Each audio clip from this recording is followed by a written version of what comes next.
आए फिर वो शख्सियत वाहिगुरु जी के गुण गाउंदी आ ते गुण गा के की हुंदा भये मन निर्मल। उन्हां दे मन जिहड़े गुरु साहब कहंदे वो निर्मल हो जाते आ। निर्मल संगत जी जिवें जल है ना वो निर्मल होवे असीं सारे पी लैंदे आ।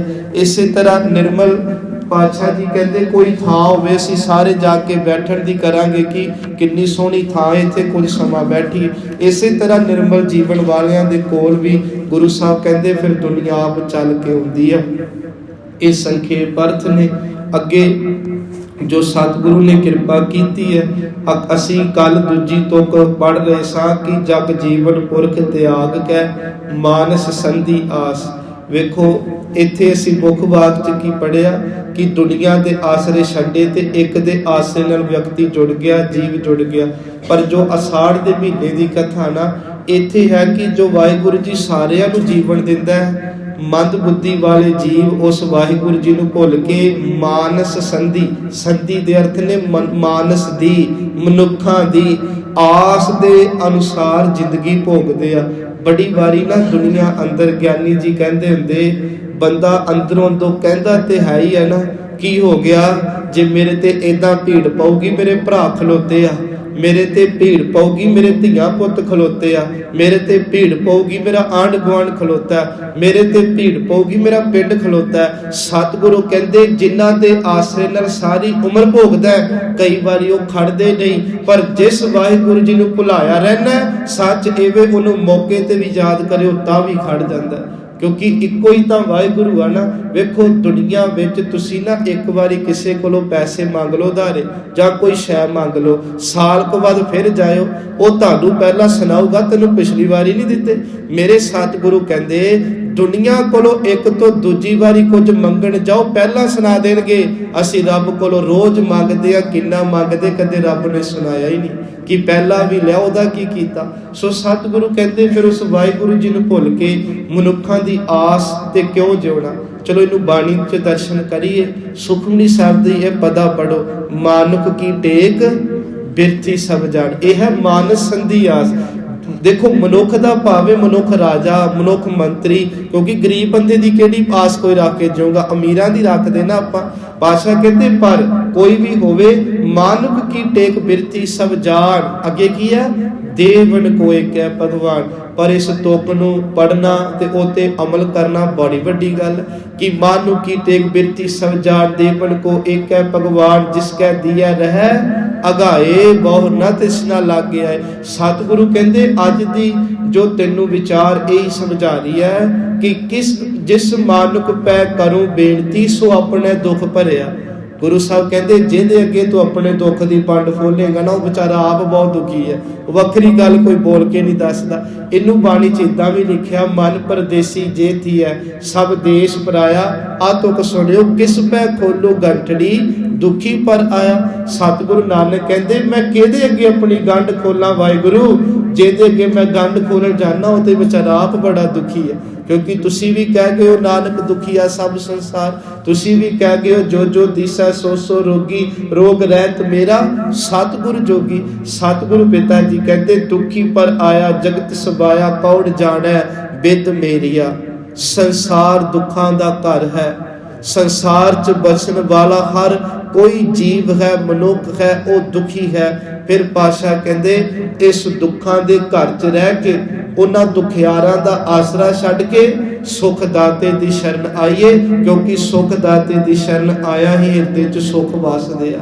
पातशाह जी दी बाणी दी विचार लई ना भाई जी दा ये शब्द पढ़ो कि मानस संधि आस। मनुखां दी आस होरां दी आस जदों असीं लैंदे आ उत्थे फिर भाई जी ने चेतावनी दिती। कहंदे दाता ओ ना मंगी है फिर मंगण जाइए। कहंदे कदे भी उस दाते कोलों ना मंगो जिहड़ा बेचारा आप किसी कोलों मंगे ते तुहाडी झोली भरदा होवे। कहंदे फिर ते साहब होया ना मंगते कोलों ही मंगण तुर गए।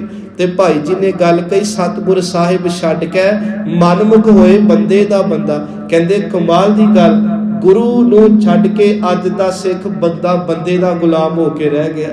सतगुरु पिता कहंदे दाता ओना मंगी है फिर मंगण जाई है, होशा शाह ना की चई फिर पछोताई है। साहिब ओना सेवी है जम डंड लंगाई है।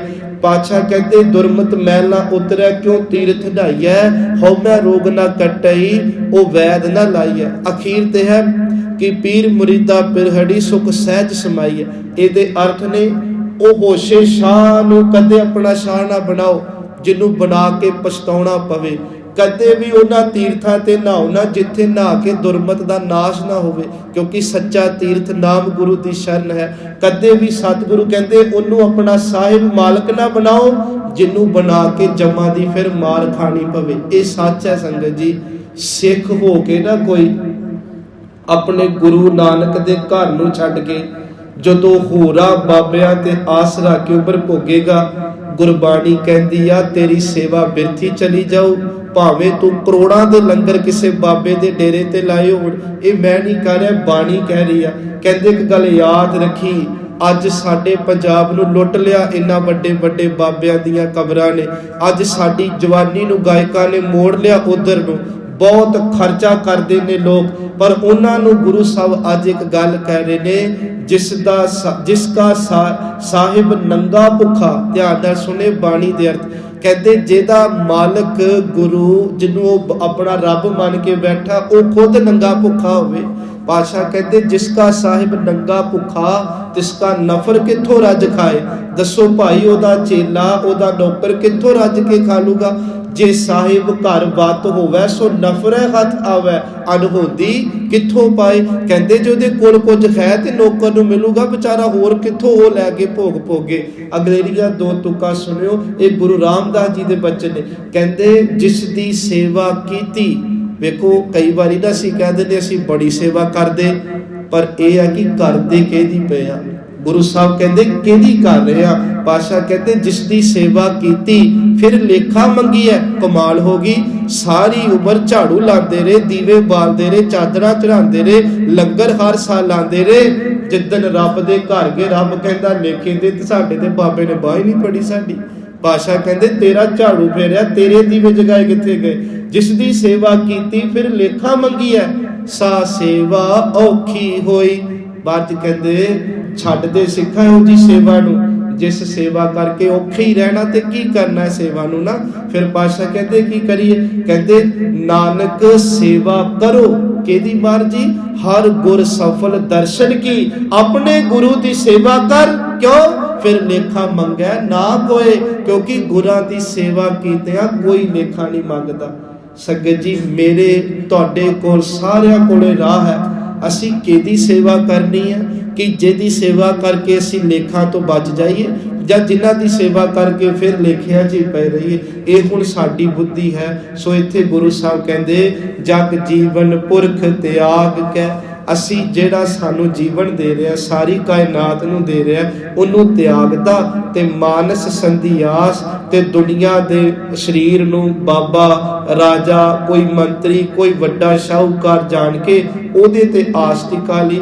ਪਰ ਜਿਹੜੇ ਗੁਰੂ ਤੇ ਪਿਆਰੇ ਹੁੰਦੇ ਉਹ ਤਾਂ ਉੱਚੀ ਪੁਕਾਰ ਕੇ ਕਹਿੰਦੇ ਪਾਏ ਗਏ ਜਬ ਤੇ ਤੁਮਰੇ ਤਬ ਤੇ ਸੱਚ ਏਵੇ ਤਬ ਤੇ ਕੋ ਆਗ ਤੇਰੇ ਨਹੀਂ ਆਨਿਓ। ਇਹਦੇ ਅਰਥ ਨੇ ਮੈਂ ਅੱਖ ਥੱਲੇ ਵੀ ਕਿਸੇ ਦੂਜੇ ਦੀ ਟੇਕ ਨੂੰ ਨਹੀਂ ਲੈ ਕੇ ਆਣਾ। ਲੱਖਾਂ ਹੋਵਣ ਰਾਮ ਰਹੀਮ ਪੁਰਾਨ ਕੁਰਾਨ ਮਰਜੀ ਹੋਣਗੇ ਦੁਨੀਆ ਲਈ, ਪਰ ਏਕ ਅਨੇਕ ਹੈ ਮਤ ਏਕ ਨਾ ਮਾਨਿਓ। ਸਿਮਰਤ ਸ਼ਾਸਤਰ ਵੇਦ ਸਭੈ ਬਹੁ ਭੇਦ ਕਹੈ ਹਮ ਏਕ ਨਾ ਜਾਣਿਓ। ਕਿਉਂ? ਕਿਉਂਕਿ ਸ੍ਰੀ ਅਸੁਪਾਨ ਕਿਰਪਾ ਤੁਮਰੀ ਕਰ ਮੈਂ ਨਾ ਕਹਿਓ ਸਭ ਤੋਹੇ ਬਖਾਨਿਓ। ਗੁਰੂ ਸਾਹਿਬ ਕਹਿੰਦੇ ਮੈਂ ਨਾ ਪ੍ਰਿਥਮੈ ਕ੍ਰਿਸ਼ਨ ਮਨਾਉ, ਮੈਂ ਸੱਚ ਏਵੇਂ ਕਿਸੇ ਹੋਰ ਨੂੰ ਨਹੀਂ, ਉਸ ਵਾਹਿਗੁਰੂ ਜੀ ਨੂੰ ਧਿਆਉਣਾ ਹਾਂ। ਸਤਿਗੁਰੂ ਅੱਗੇ ਕਹਿੰਦੇ ਦੂਏ ਭਾਏ ਵਿਗੁਚੀਐ। ਸੰਗਤ ਜੀ ਦੂਏ ਦੇ ਅਰਥ ਨੇ ਵਾਹਿਗੁਰੂ ਜੀ ਨੂੰ।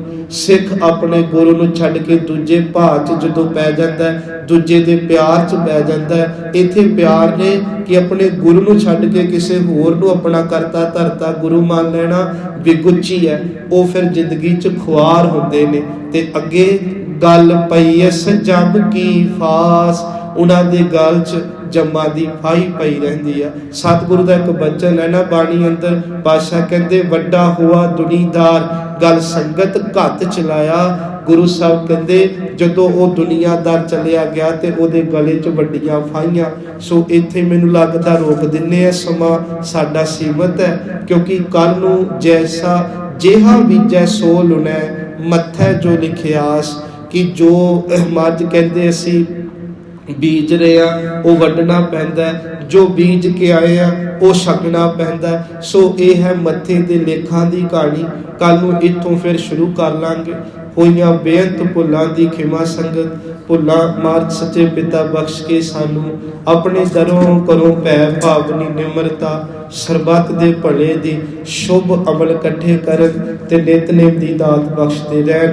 ਵਾਹਿਗੁਰੂ ਜੀ ਕਾ ਖਾਲਸਾ, ਵਾਹਿਗੁਰੂ ਜੀ ਕੀ ਫਤਿਹ। ਸਤਿਨਾਮ।